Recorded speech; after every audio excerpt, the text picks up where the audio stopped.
नमस्कार, मैं जनमुक्ता शिवम गौतम। और जिस तरीके से राजस्थान में राजनीतिक उठापटक चल रही है, सचिन पायलट ने खुलकर अशोक गहलोत की मुखालफत की और उसके बाद अशोक गहलोत के पक्ष में पूरी की पूरी कांग्रेस खड़ी होती दिखाई दे रही थी। उसके बाद सचिन पायलट ने कल एक बयान दिया। उन्होंने कहा, मैं भारतीय जनता पार्टी में नहीं जा रहा हूं, मैंने किसी भारतीय जनता पार्टी के बड़े नेता से बात नहीं की है। उसके बाद ऐसा लग रहा था कि शायद अशोक गहलोत की तरफ से भी कुछ नरमी बरती जाएगी, लेकिन आज अशोक गहलोत ने फिर से कह दिया कि सचिन पायलट उसकी बात नहीं मानते थे और वो विदेश यात्राएं करते थे लेकिन मुझे बताकर नहीं जाते थे, और उन्होंने सरकार को गिराने के लिए हॉर्स ट्रेडिंग की, उन्होंने साजिश रची, जिसकी वजह से आज वो एक्सपोज हो गए। और इसी के तहत सीपी जोशी जो विधानसभा के अध्यक्ष हैं, उन्होंने भी जो 19 विधायक हैं सचिन पायलट के साथ के, उनको नोटिस भेज दिया है। सचिन पायलट को भी नोटिस भेज दिया है, जिसमें ये कहा गया है कि कांग्रेस पार्टी ने जब व्हिप जारी कर दिया था तो आपने फिर उनकी मीटिंग को अटेंड क्यों नहीं किया, जिस पर सचिन पायलट पहले ही कह चुके हैं कि इस व्हिप का कोई भी लीगल स्टैंड नहीं है। वही दूसरी तरफ इस पूरे खेल में अब तक नेहरू गांधी परिवार की तरफ से किसी ने कोई बयान नहीं दिया था, तो ऐसा समझा जा रहा था कि शायद राहुल, प्रियंका और सोनिया इस खेल को पीछे से हैंडल कर रहे हैं। लेकिन आज राहुल गांधी की तरफ से जो बयान आया है वो बहुत ज़्यादा चौंकाने वाला है। राहुल गांधी ने आज NSUI की एक मीटिंग में ये कहा कि जिसको जाना है वो जाएगा, और अगर कोई जाता है तो उससे युवाओं के लिए मौके पैदा होते हैं।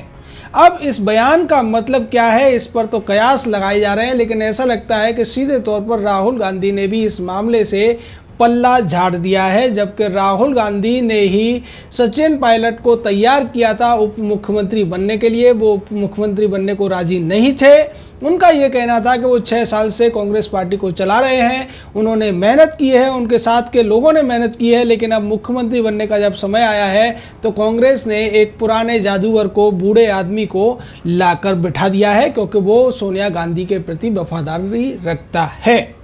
इस बात को लेकर कांग्रेस में तमाम विरोध हुआ था। राहुल गांधी के कहने से सचिन पायलट माने, लेकिन अब जिस तरीके से उन्होंने आज कहा भी कि मेरा खूब अपमान होता रहा, अशोक गहलोत मेरी फाइलों को अपने पास बुलाते रहे, मेरे पास पावर नहीं थी, मेरे पास जो मंत्रालय थे उनकी भी पावर, उनके अफसर भी मेरी बात नहीं मानते थे, क्योंकि अशोक गहलोत ने उन्हें ऐसा निर्देश दे रखा था।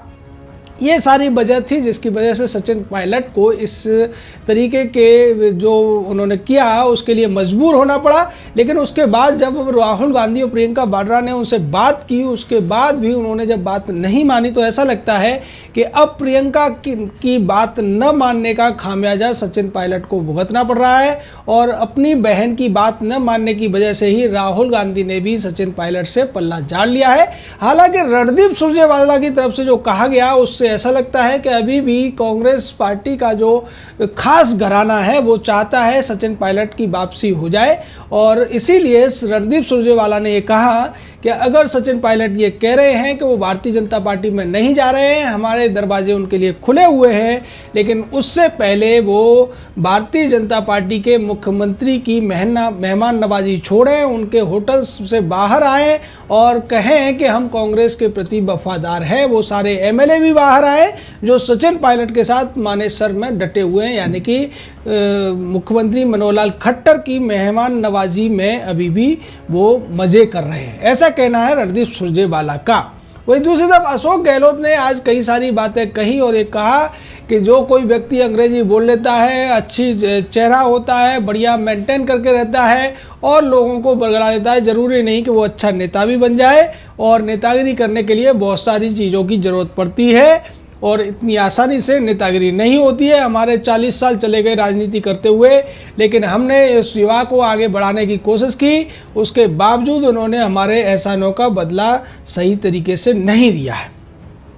अशोक गहलोत ने कहा कि कांग्रेस पार्टी ने सचिन पायलट पर बड़े एहसान किए हैं, जबकि अशोक गहलोत ये भूल जाते हैं कि जब पार्टी एक तरीके से राजस्थान में पस्त हो चुकी थी तब सचिन पायलट को उसका प्रदेश अध्यक्ष बनाया गया था। राजस्थान के इतिहास में वो सबसे ज़्यादा लंबे समय तक प्रदेश अध्यक्ष रहने वाले व्यक्ति हैं, और उन्होंने जिस तरीके से ज़मीन पर जाकर लोगों के बीच संघर्ष किया, उसको वजह से कांग्रेस पार्टी जीत कर आई थी, लेकिन उसका खामियाजा उन्हीं को भुगतना पड़ा और उसके बदले में अशोक गहलोत जो कि हाशिए पर चले जा चुके थे उनको मुख्यमंत्री बना दिया गया, क्योंकि सोनिया गांधी और उनकी पूरी की पूरी CWC यही चाहती थी। और इसके पीछे की वजह भी आपको हम बता देते हैं। उसके पीछे की वजह यह है कि आज CWC में जो लोग हावी हैं वो सभी 70 से लेकर 90 साल की उम्र के लोग हैं। सोनिया खुद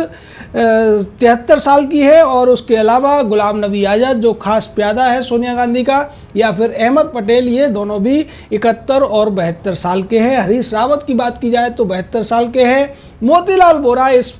CWC का सबसे बुजुर्ग आदमी है, वो 92 साल के हैं। और मनमोहन सिंह 88 साल के, AK एंटनी आप समझ लीजिए 79 साल के। और खड़गे की बात की जाए तो खड़गे की उम्र 77 साल है। वहीं अंबिका सोनी जो CWC की मेंबर है वो भी 77 साल है। और ओमन चांडी की उम्र 76 साल है। तो आप समझ लीजिए कि CWC में जो लोग हावी हैं वो उस पीढ़ी के हैं जो पूरी तरीके से चुक चुकी है, जिसकी उम्र 70 से लेकर 90 के बीच है। और यही वजह है कि ये पीढ़ी नहीं चाहती है कि किसी भी प्रदेश की बागडोर या कहीं भी किसी ऐसे भी युवा को मुख्यमंत्री बनाया जाए जिसका इस पीढ़ी से बहुत दूर का रिश्ता है, यानी कि 40 से 50 साल छोटा है वो व्यक्ति इन लोगों से। तो यही वजह है कि अशोक गहलोत को राजस्थान का मुख्यमंत्री बनाया गया, कमलनाथ को बनाया गया मध्य प्रदेश का मुख्यमंत्री, जबकि ये दोनों ही रिटायरमेंट की एज को पार कर चुके थे। और जिन दो युवाओं ने मेहनत की थी मध्य प्रदेश और राजस्थान में, उनको दरकिनार किया गया। उसका नतीजा कांग्रेस को भुगतना पड़ा जब ज्योतिरादित्य सिंधिया ने अपने समर्थक विधायकों के साथ पार्टी को छोड़ दिया और उसकी वजह से कमलनाथ की कुर्सी भी चली गई। वही हालत राजस्थान में बनते हुए लग रहे थे, लेकिन जिस तरीके से एक चाल चली गई मुख्यमंत्री के द्वारा, एक भिप का ड्रामा किया गया और उसकी वजह से तमाम विधायक जो खुलकर सचिन पायलट के साथ थे वो भी डरकर मीटिंग में शामिल हुए। मीडिया के सामने ये बताया गया कि देखिए हमारे पास बड़ा बहुमत है, 103 विधायक हमारे साथ हैं, लेकिन हकीकत ये थी कि 20 विधायक तो सचिन पायलट के साथ कांग्रेस पार्टी के पहले से ही अलग बैठे हुए थे, जो कि निर्दलीय विधायकों को मिलाकर अशोक गहलोत ये दिखाने की कोशिश कर रहे थे कि उनके पास आंकड़ा है। लेकिन ये हकीकत अशोक गहलोत को भी पता थी कि अगर इस बारे में जल्दी से कार्रवाई नहीं की गई तो और भी विधायक सचिन पायलट के पाले में पहुंच जाएंगे। और यही वजह रही कि सबसे पहले सचिन पायलट को मुख्यमंत्री पद से हटाया गया, प्रदेश अध्यक्ष पद से हटाया गया और उनके समर्थक जो 2 मंत्री खुलकर उनके साथ थे, रमेश मीणा और विश्वेंद्र सिंह, उनको भी मंत्री पद से हटा दिया गया। जबकि प्रताप सिंह खचरियावास जो अभी भी कह रहे हैं कि मैं सचिन पायलट का सबसे ज़्यादा करीबी हूँ, उनको अभी भी साथ में रखा गया है, क्योंकि उन्होंने खुलेआम कह दिया है कि वो कांग्रेस पार्टी नहीं छोड़ेंगे। दूसरी तरफ कांग्रेस पार्टी जो समर्थन कर रहे अन्य पार्टियों के विधायक थे उनको एक तरीके से कैद किया गया, किसी की गाड़ी की चाबी निकाल ली गई, किसी को किडनैप कर लिया गया। तो ये सारी स्थिति बताती है कि अशोक गहलोत की सरकार संकट में आ गई थी, लेकिन अब वो जिस तरीके की चाल चल रहे हैं उससे वो सरकार बचाने की कोशिश कर रहे हैं। दूसरी तरफ सचिन पायलट ने अपने पत्ते अभी तक नहीं खोले हैं, वो अभी तक पूरे के पूरे खेल को देख रहे हैं। और इसको लेकर डॉक्टर सुब्रमण्यम स्वामी ने भी एक ट्वीट किया, उन्होंने कहा कि मुझे तो ये देखकर आश्चर्य हो रहा है कि सचिन पायलट अब तक कांग्रेस में रह कैसे लिए। उनके पिता को अशोक गहलोत के मुख्यमंत्री रहते हुए और सोनिया यानी कि ताड़का और अर्जुन सिंह जैसे एक कॉकरोच के द्वारा मरवा दिया गया था। राजेश पायलट की अगर बात की जाए, वो एक अपने तरीके के नेता थे, युवा थे, जुझारू नेता थे और वो अपने जो संघर्ष के लिए जाने जाते थे। भाषण कला में वो इतने निपुण थे कि संसद के अंदर कांग्रेस में उस समय अगर कोई सबसे अच्छा भाषण दे सकता था वो राजेश पायलट हुआ करते थे।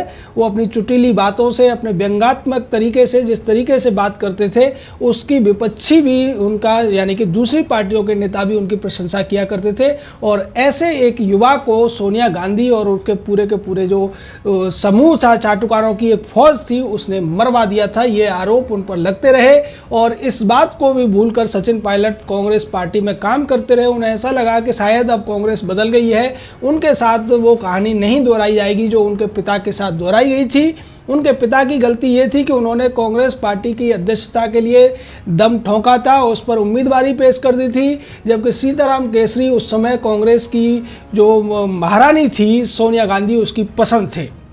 उसके बाद जब जितिन प्रसाद चुनाव लड़े सोनिया गांधी के खिलाफ, तब भी राजेश पायलट ने जितिन प्रसाद का साथ दिया था और इसी वजह से उनकी जो एक्सीडेंट हुआ था उसके आरोप कांग्रेस पार्टी के ऊपर लगे थे, क्योंकि कांग्रेस पार्टी में दो ही व्यक्ति थे जिन्होंने सोनिया की सत्ता को ललकारा था। एक थे माधवराव सिंधिया और दूसरे थे राजेश पायलट। माधवराव सिंधिया की मौत भी इसी तरीके से एक विवादास्पद एक्सीडेंट में हुई थी और उसी तरीके से एक विवादास्पद एक्सीडेंट में राजेश पायलट की भी मौत हो गई थी। ये बहुत बड़े रहस्य थे जिन्हें दबा दिया गया था, कोई जांच नहीं हुई और ये मामले दब गए थे। लेकिन अब जिस तरीके से सचिन पायलट के साथ भी वही हो रहा है जो राजेश पायलट के साथ हुआ था, माधवराव सिंधिया के साथ जो हुआ था वही ज्योतिराज सिंधिया के साथ हुआ, जिस वजह से ज्योतिराज सिंधिया ने कांग्रेस को लात मारना श्रेयस्कर समझा और उन्होंने स्पष्ट कर दिया कि वो भारत के सच्चे सिपाही ही हैं और उनकी दादी ने जो उन्हें सिखाया था अब उस पर वो अमल कर रहे हैं। दूसरी तरफ सचिन पायलट अभी तक खुलकर बोले नहीं हैं, लेकिन निश्चित तौर पर यह दिखाई देता है कि वो इतनी आसानी से हार नहीं मानेंगे। अशोक गहलोत की सरकार 1-2 हफ्ते के लिए बच सकती है, लेकिन उससे ज़्यादा समय के लिए बचेगी इसकी उम्मीद नहीं की जा सकती, क्योंकि अभी भी जो विधायक उनके पाले में बैठे हुए हैं उनमें से ज़्यादातर ऐसे हैं जो कि अशोक गहलोत से सहमत नहीं है। इसलिए अशोक गहलोत की जो सरकार है वो संकट में अभी भी चल रही है। यही वजह है कि कांग्रेस अभी भी लीपापोती करने की कोशिश कर रही है। सचिन पायलट के साथ वाले विधायकों को लालच दिया जा रहा है, उनसे यह कहा जा रहा है कि आप वापस आ जाइए, हम आपके साथ कुछ गलत नहीं करेंगे। दूसरी तरफ सोनिया गांधी का जो परिवार है, राहुल गांधी, प्रियंका वाड्रा अभी तक कुछ नहीं बोली, सोनिया गांधी कुछ नहीं बोली, लेकिन आज जिस तरीके से राहुल गांधी ने कह दिया है कि जिसको जाना है वो जाएगा और युवाओं के लिए जगह बनाएगा, उससे तो ये समझा जा सकता है कि अप्रत्यक्ष रूप से राहुल गांधी ने अब इस मामले में सचिन पायलट के लिए अपने रास्ते बंद कर दिए हैं। दूसरी तरफ सचिन पायलट एक मजे हुए खिलाड़ी लगते हैं, वो अपनी रणनीति क्या अपनाएंगे इसका खुलासा भी वो जल्द करेंगे, लेकिन इससे निश्चित है कि वो आसानी से अशोक गहलोत को अब राजस्थान के मुख्यमंत्री की कुर्सी पर ज़्यादा दिन टिकने नहीं देंगे। जय हिंद, जय भारत।